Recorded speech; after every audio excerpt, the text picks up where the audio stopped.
Cristianismo e Espiritismo, Leon Denis. Os dogmas, continuação, os sacramentos, o culto.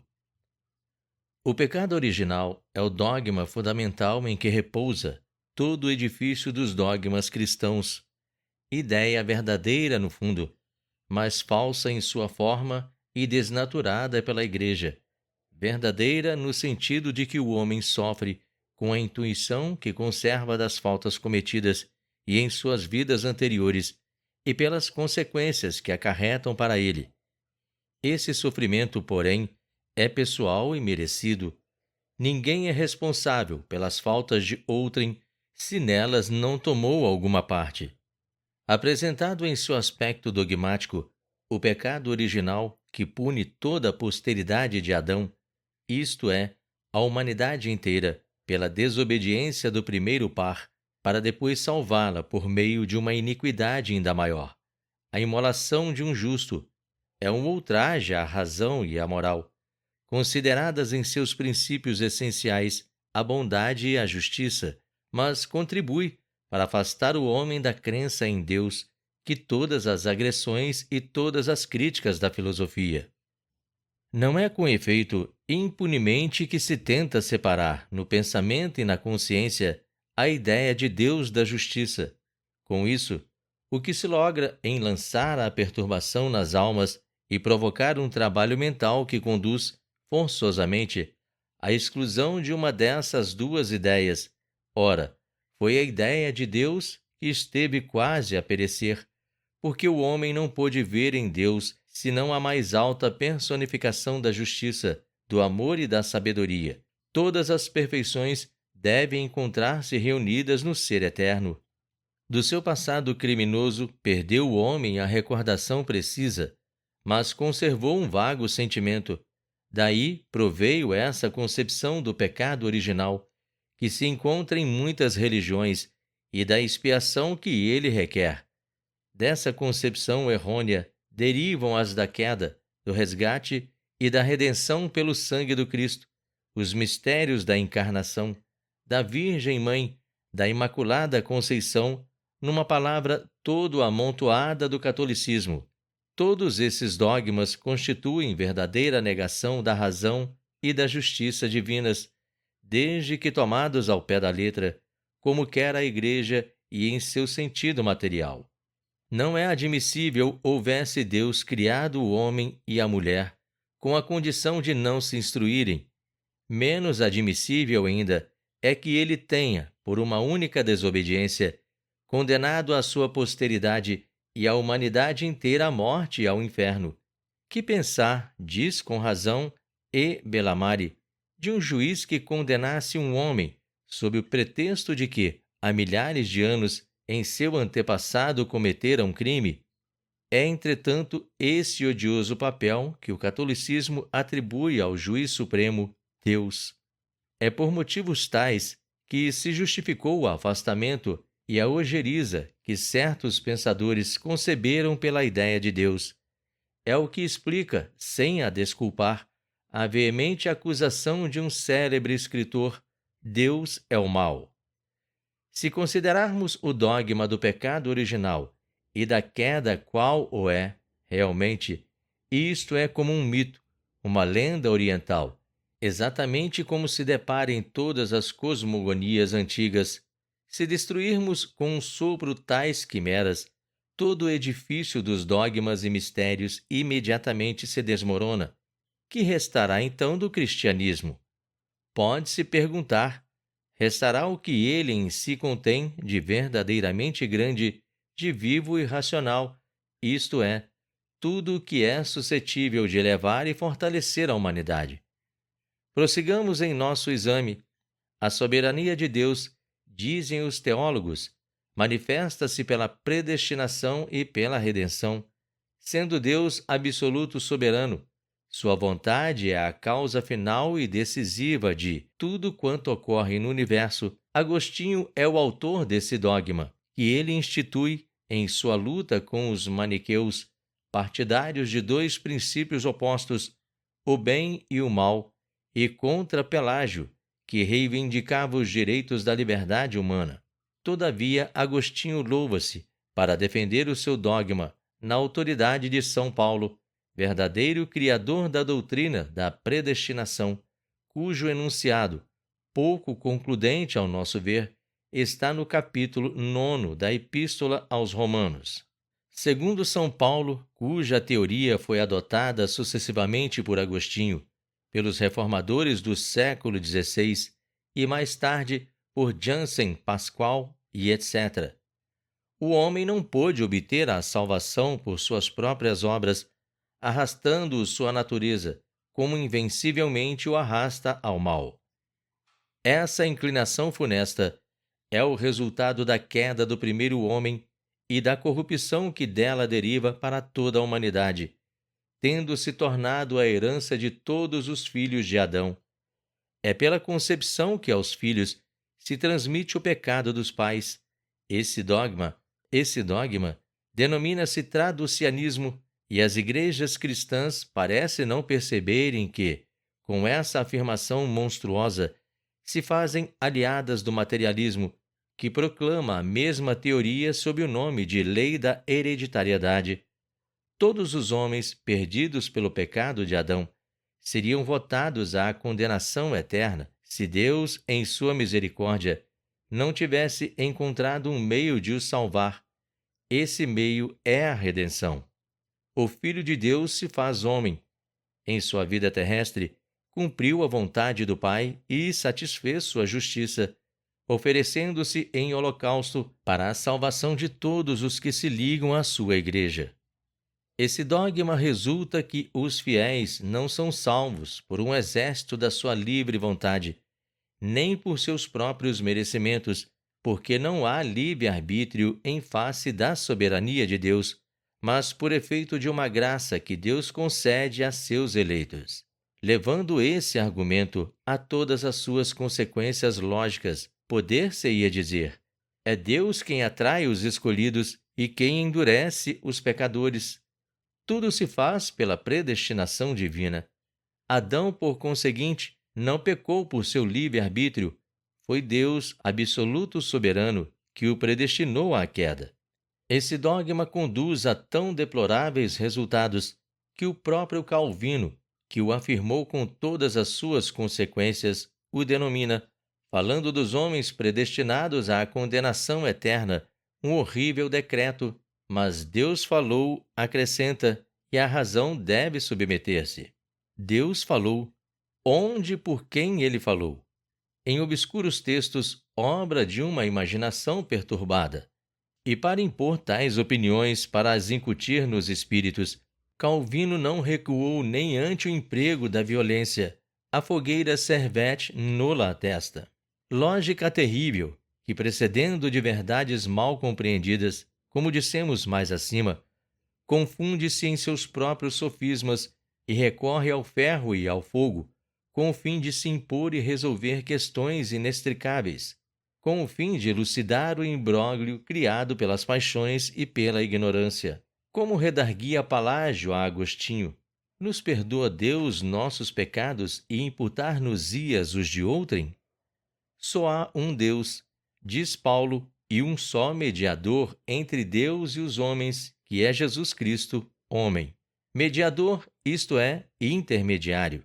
Médium incomparável, traço de união que liga a humanidade a Deus, eis o que é Jesus.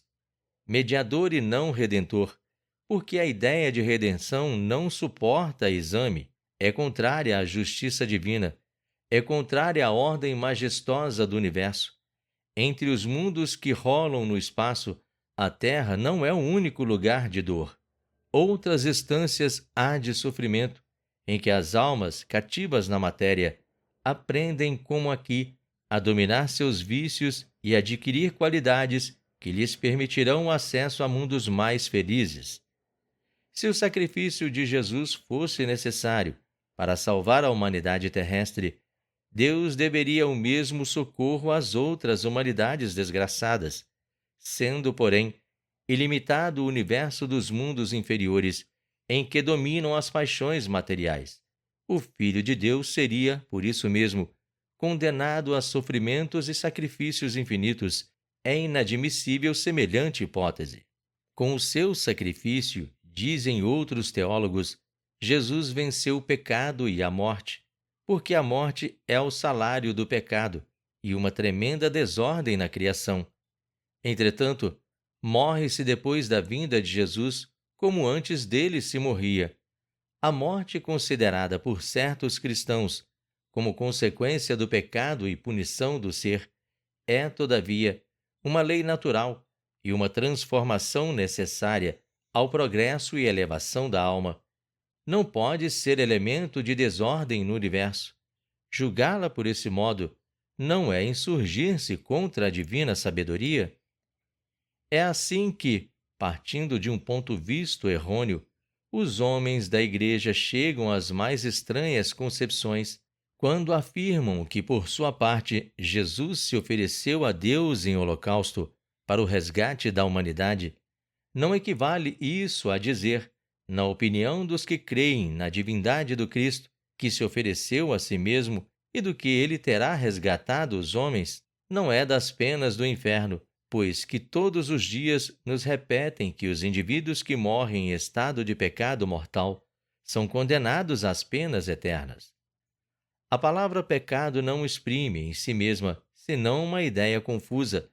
A violação da lei acarreta a cada ser um amesquinhamento moral, uma reação da consciência que é uma causa de sofrimento íntimo e uma diminuição das percepções animais. Assim, o ser pune-se a si mesmo. Deus não intervém, porque Deus é infinito. Nenhum ser seria capaz de lhes produzir o menor mal. Se o sacrifício de Jesus resgatou os homens do pecado, por que, então, ainda os batizam? Essa redenção, em todo caso, não se pode estender senão unicamente aos cristãos, aos que têm conhecido e aceitado a doutrina do Nazareno. Teria ela, pois, excluído da sua esfera de ação a maior parte da humanidade? Existem ainda hoje na Terra milhares, milhões de homens que vivem fora das igrejas cristãs, na ignorância das suas leis, privados desse ensino, em cuja observância dizem não há salvação. Que pensar de opiniões tão opostas aos verdadeiros princípios de amor e justiça que regem os mundos?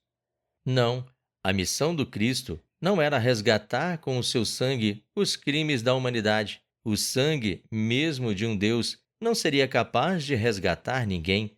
Cada qual deve resgatar-se a si mesmo, resgatar-se da ignorância e do mal.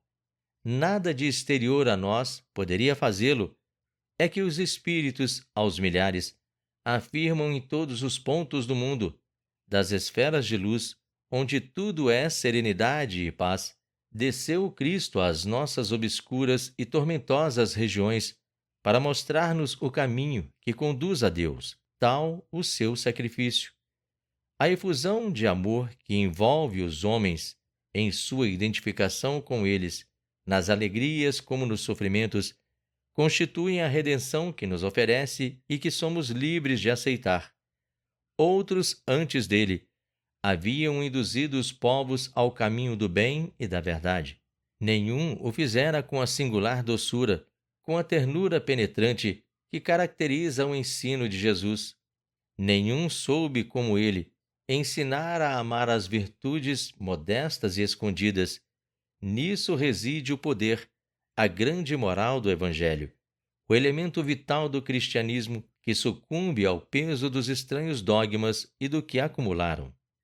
O dogma das penas eternas deve prender-nos a atenção, arma terrível nas mãos dos padres nas épocas de fé, ameaça suspensa sobre a cabeça do homem. Ele foi para a Igreja um instrumento incomparável de domínio. Donde procede a essa concepção de Satanás e do inferno? Unicamente das noções falsas que o passado nos legou a respeito de Deus. Toda a humanidade primitiva acreditou nos deuses do mal, nas potências das trevas, e essa crença traduziu-se em lendas de terror, em imagens pavorosas que se transmitiram de geração a geração, inspirando grande número de mitos religiosos. As forças misteriosas da natureza, em suas manifestações, lançavam o terror no espírito dos homens primitivos. Em torno de si, na sombra, em toda parte, julgavam ver formas ameaçadoras, prontas a agarrá-los, a se apoderar deles. Essas potências malignas foram personificadas, individualizadas pelo homem. Desse modo, criou ele os deuses do mal. E essas remotas tradições, legado das raças desaparecidas, perpetuadas de idade em idade, encontram-se ainda nas atuais religiões. Daí Satanás, o eterno revoltado, o inimigo eterno do bem, mais poderoso que o próprio Deus, pois que reina como um senhor no mundo, e as almas criadas para a felicidade caem, na maior parte, debaixo do seu jugo. Satanás, a astúcia, a perfídia personificadas, depois, o inferno e suas torturas requintadas, cuja descrição faz desvairarem as imaginações simples, assim que, em todos os domínios do pensamento, o homem terrestre substitui as claras luzes da razão que Deus lhe deu como seguro guia pelas quimeras da sua imaginação desnorteada. É verdade que nossa época motijadora e cética já não acredita absolutamente no diabo, mas os padres não continuam menos, por esse motivo, a ensinar a sua existência e a do inferno. De tempos a tempos, pode ouvir-se, do alto do púlpito, a descrição dos castigos reservados aos condenados ou das façanhas de Satanás. E não se trata já de modestas cátedras da aldeia. Era sob as abóbadas de Nossa Senhora de Paris que o padre Janvier, na quaresma em 1907, pronunciava estas palavras. Imagina muita gente que o demônio não é mais que um símbolo, uma figura literária que não corresponde a coisa alguma na criação, uma ficção poética, uma palavra que serve para designar o mal e as paixões. É um erro. O demônio, na doutrina católica, é um ser perfeitamente real, uma personalidade distinta do resto da natureza, tendo vida, ação e domínio próprios. O que, porém, é infinitamente mais temível é a ação ordinária, contínua, exercida por Satanás na criação, a intervenção real e oculta que tem no curso dos sucessos e das estações, na germinação das plantas, no desencadear dos ventos e das tempestades. Assim, se alasca a Igreja nas doutrinas do passado, continua a proscrever a ciência e o conhecimento, a introduzir em todas as coisas o demônio, até mesmo no domínio da moderna psicologia. Ameaça com as chamas eternas todo o indivíduo que procura emancipar-se de um credo que sua razão e a consciência repudiam. Em suas mãos, o evangelho do amor se converteu num instrumento de terror. Justo é, sem dúvida, que a Igreja recomende prudência aos seus fiéis, errada, porém, em lhes proibir as práticas espíritas a pretexto de que emanam do demônio. É, porventura, demônio o espírito que se confessa arrependido e pede preces? Demônio o que nos exorta à caridade e ao perdão? Na maioria dos casos, em lugar de ser essa personagem astuciosa e maligna descrita pela Igreja, Satanás seria completamente destituído de bom senso, não percebendo que trabalha contra si. Se há maus espíritos aos quais se poderiam com razão aplicar esse qualificativo, é preciso também não esquecer que esses demônios são perfectíveis. São, por exemplo, os criminosos que na pena de morte faz passar para a outra vida com a blasfêmia nos lábios e o ódio no coração. Esses não cessam de dirigir contra os homens sua maléfica influência, que com mais forte razão se há de fazer sentir quando se apresentem nas sessões espíritas em que não haja, para os afastar, um conjunto de vontades suficientemente enérgicas. Mas não basta refletir um momento na obra divina para repelir toda a crença no demônio? Como adquirir que o supremo foco do bem e do belo, a inesgotável fonte de misericórdia e bondade, tenha podido criar esse hediondo e malfazejo? Como acreditar que Deus lhe tenha podido conceder, com a consciência do mal, todo o poder sobre o mundo e lhe tenha abandonado como presa fácil toda a família humana? Não.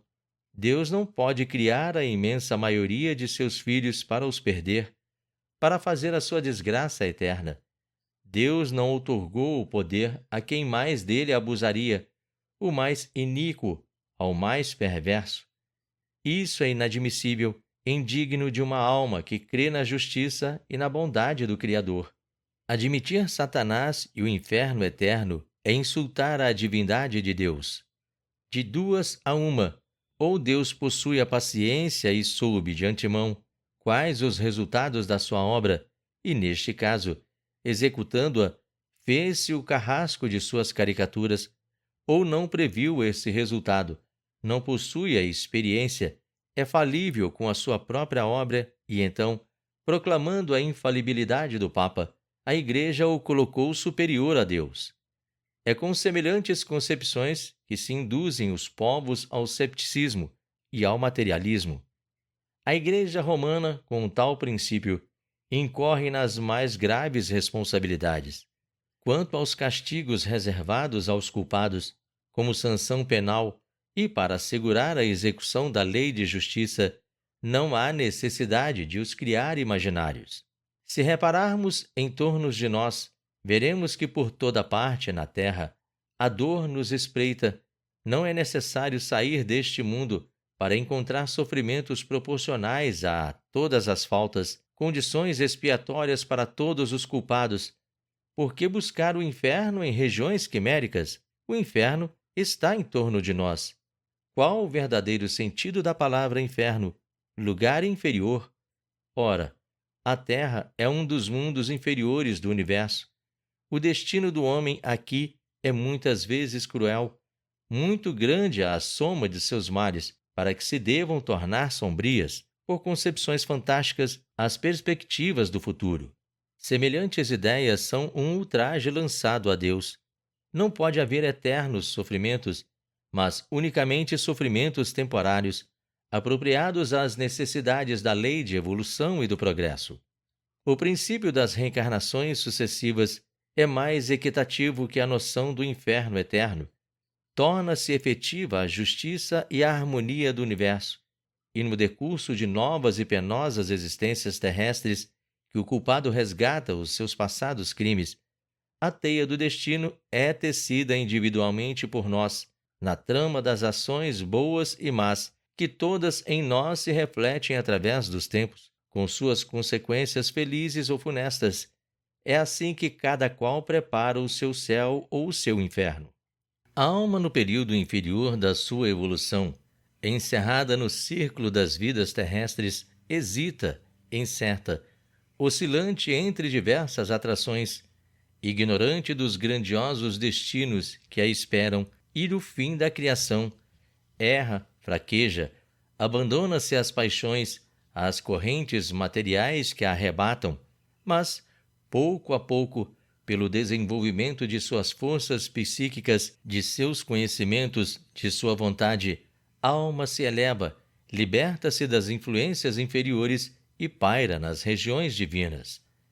Tempo virá em que o mal já não será a condição desta existência, em que os seres purificados pelo sofrimento, depois de haverem recebido a longa educação dos séculos, deixarão a senda obscura para se encaminharem à luz eterna. As humanidades, vinculadas pelos elos de uma íntima solidariedade e de uma afeição profunda, caminharão de progresso em progresso, de perfeição em perfeição, para o grande foco, para o alvo supremo que é Deus. Assim, realizando essa obra do Pai, que não quer a perdição, mas a felicidade e a elevação de todos os filhos.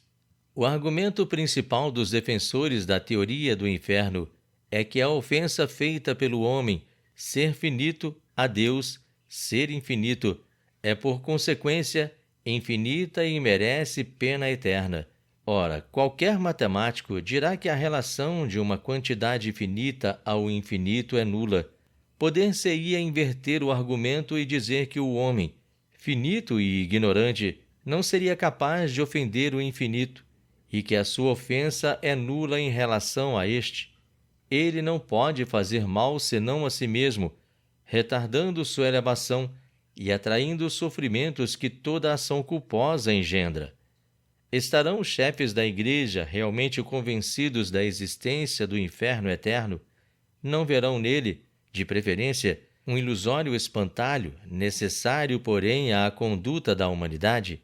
E o que se poderia crer, comentando as seguintes palavras de São Jerônimo, o tradutor da Vulgata: tais são os motivos em que se apoiam os que querem fazer compreender que depois dos suplícios e tormentos haverá consolação, o que presentemente se deve ocultar àqueles a quem é útil o temor, a fim de que, receando os suplícios, se abstenham de pecar.